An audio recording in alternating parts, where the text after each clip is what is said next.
दोस्तों dream eleven और rummy जैसे एप्लीकेशंस को क्यों लीगल माना जाता है इंडिया में। खैर पहले आपसे मैं एक सवाल पूछ लूँ, क्या गैम्बलिंग एप्लीकेशन लीगल है? एक बार सोच के देखिए, क्या गैम्बलिंग एप्लीकेशन लीगल है? आप में से कुछ परसेंट लोग ये बोलेंगे कि ये मेरा सवाल ही गलत है, क्योंकि गैम्बलिंग एप्लीकेशन बहुत सारे ऐसे कंट्रीज़ हैं जहाँ पे लीगल है और अपने इंडिया में एक्चुअली बैन है। पर बहुत सारे ऐसे कंट्रीज़ है, लास वेगास हो गया, ऐसी और भी बहुत सारी कंट्रीज़ हैं जहाँ पे ये सारी चीज़ें लीगल हैं। गैम्बलिंग मीन्स आपको थोड़ा डिटेल में हिंदी में बता देता हूँ। जिस एप्लीकेशन में आप मतलब अपने लक पे पैसा जीत रहे हो, ठीक है, एक तरफ से वो गैम्बलिंग एप्लीकेशन है। ठीक है, आप मतलब दोनों तरफ से पार्टियां पैसा लगा रही हो, आप भी पैसा लगा रहे हो, सामने से भी पैसा कोई लगा रहा है और लक पे आप जीत जा रहे हो, ठीक है। वो एक तरफ से देखा जाए तो गैम्बलिंग एप्लीकेशन है, मतलब सट्टेबाजी टाइप एक एप्लीकेशन। तो वो एप्लीकेशन हमारे इंडिया में बैन है, आप सभी को अच्छे से पता है। लेकिन बड़े बड़े सेलिब्रिटीज़ ड्रीम इलेवन जैसे एप्लीकेशन को, माई इलेवन सर्कल एप्लीकेशन को, रम्मी जैसे एप्लीकेशन को प्रमोट करते हैं। क्यों? क्योंकि मतलब वो एक इसको इन्होंने एक छोटा सा नाम और दे दिया, क्योंकि ये स्किल बेस्ड एप्लीकेशन है, इसलिए ये गैम्बलिंग की कैटेगरी में नहीं आता है। वहीं रम्मी भी काफ़ी स्टेट्स में बैन है, इंडिया में ही।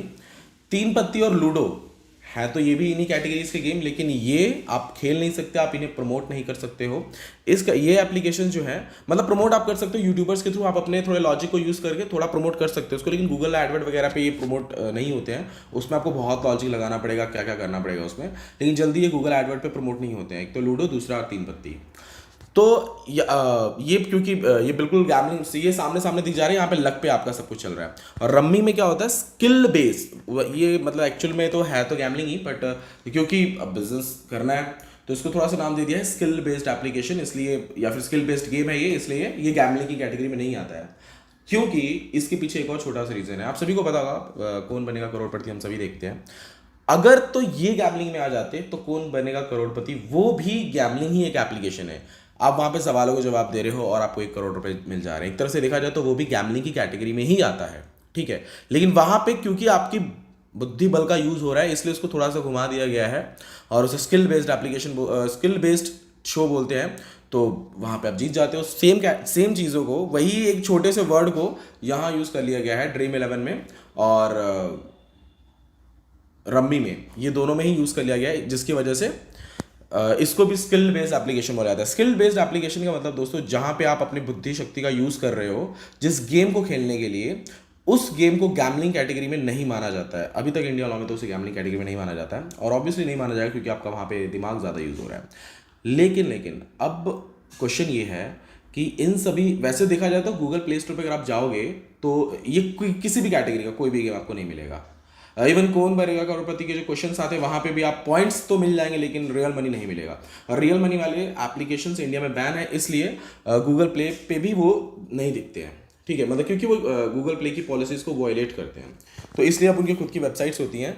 लेकिन इसमें अर्निंग की बात की जाए, अर्निंग कितनी होती है, क्योंकि दोस्तों आप बताइए, प्ले स्टोर पर एप्लीकेशन नहीं है, फिर भी ऐसे ऐसे एप्लीकेशंस बड़े बड़े सेलिब्रिटीज से प्रमोशन करवाते हैं, बड़े बड़े यूट्यूबर से प्रमोशन इसका करवाते हैं, तो आखिर इसमें अर्निंग कितनी होगी, मतलब कमाई ज़्यादा होगी, तभी तो ये इतना मार्केट में चल रहा है ना।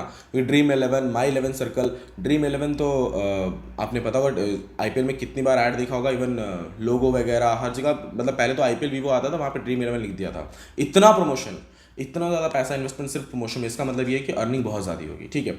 ऑब्वियसली दोस्तों अर्निंग बहुत ज़्यादा है, बहुत ज़्यादा पैसा कमाने वाला एप्लीकेशन भी आप इसको बोल सकते हैं, ठीक है। जिसमें ड्रीम इलेवन है और रम्मी एप्लीकेशन है तो तीन पत्ती और लूडो भी, लेकिन ये अभी प्रमोशन आप नहीं कर पाते हो, जिसकी वजह से इसमें अर्निंग थोड़ी कम होती है। अगर आपका अच्छा खासा ग्रुप है, अच्छा खासा आपके पास एक टीम है जिसमें आप उसको शेयर करके और इसमें डाउनलोड्स ला सकते हो, तो अर्निंग तो आप उसमें भी कर सकते हो। हाँ, पॉइंट्स वगैरह रख के थोड़ा बहुत प्ले स्टोर पर भी आप डाल सकते हो, वहाँ से डाउनलोड लेने के बाद फिर जैसे एमपीएल ने किया वैसा आप भी कर सकते हो, ठीक है। अब बात करते हैं कि इन्हीं कैटेगरीज में एक और है टूर्नामेंट एप्लीकेशन। टूर्नामेंट अभी स्टार्ट किया ही था पेटीएम ने कि उसको गूगल प्ले से हटा दिया गया था। तो दोस्तों वैसे ही टूर्नामेंट्स आप सभी को पता है आजकल जियो के ऐप्स पे भी चल रहे हैं। प्राइस पूल आपको नोटिफिकेशन आता होगा, प्राइस पूल एक 10,25,000 का प्राइस पूल वो प्रोवाइड कर रहे हैं। आखिर 10,25,000 का प्राइस पूल, यानी कि अगर आप जीतोगे तो उतना आपको मिल जाएगा। टूर्नामेंट एप्लीकेशन बहुत ईजी है, हमने भी बहुत ज़्यादा बनाया है, और फ्री फायर टूर्नामेंट अभी चल रहा है। बड़े बड़े गेम्स में चल रहा है, बड़े बड़े एप्लीकेशन जो है पेटीएम, जियो जैसे एप्लीकेशन में, और भी बहुत सारे ऐसे एप्लीकेशन है जहाँ पे ये चल रहा है टूर्नामेंट। तो इससे आपको समझ में आना चाहिए कि ये जो एप्लीकेशंस होते हैं वो कितना ज़्यादा अर्न करते हैं और इन एप्लीकेशंस में कितना ज़्यादा फायदा है। अमाउंट छोटा ही लगता है लेकिन ये रियल कैश में फटाफट आता है पैसा।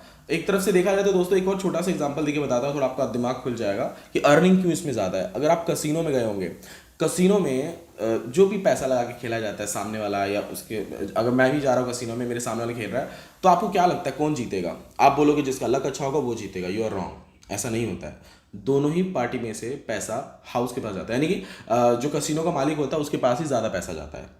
ऑब्वियसली अगर आप हार रहे हो तो आपका वो पैसा जीतने वाले को ही नहीं मिलेगा। जो जीतता है वो ऑब्वियसली वापस दोबारा खेलता ही है, उसको मन करेगा ही करेगा खेलना है क्योंकि वो जीता हुआ है। और जो हारा है उसको मन में ये रहेगा कि मेरे पैसे एटलीस्ट मेरे पास वापस आ जाए। तो ये दोनों आखिर लड़ते लड़ते वो पूरा जो पैसा रहता है वो कसिनो के मालिक के पास ही जाता है। और बहुत ज़्यादा अमीर इसीलिए होते हैं कसिनो के मालिक। तो इन सब चीज़ों में क्योंकि ये सट्टेबाजी टाइप एप्लीकेशन ही है, वही का उन्हीं सब चीज़ों को ऑफलाइन से डिजिटल लाया गया है और इसमें बहुत ज़्यादा अर्निंग है। मतलब अर्निंग मैं इसलिए ज़्यादा बोलता हूँ क्योंकि मैंने खुद प्रैक्टिकली देखा, मेरे ऐसे बहुत सारे क्लाइंट्स इवन मुझसे जिन्होंने टूर्नामेंट एप्लीकेशन बनाए उन्होंने बहुत अच्छी अर्निंग की है।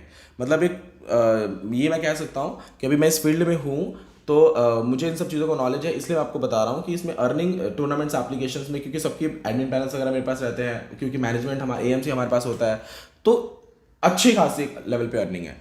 तो मे भी आप सभी को, हालांकि इन सब चीज़ों को लीगल तरीके से, ऐसे बहुत सारे लॉ है लीगल तरीके से चलाया जा सकता है इनको, ऐसा नहीं कि आप इनको बनवा लोगे तो आपके ऊपर केस हो जाएगा या इलीगल, ऐसा कुछ नहीं होता। लीगल तरीके से आप इसे चला सकते हो, ठीक है। बस लॉजिक आप कैसे लगा रहे हो डिपेंड करता है आपके ऊपर। आई होप दोस्तों आपको वीडियो पसंद आया होगा। अगर आपको वीडियो पसंद आया होगा और कुछ नॉलेजेबल वीडियो लगी होगी तो इस वीडियो को लाइक जरूर कीजिएगा। अगर आप मेरे चैनल पर नए हैं तो चैनल को सब्सक्राइब कर लीजिएगा। थैंक यू दोस्तों, मिलते हैं नेक्स्ट वीडियो में।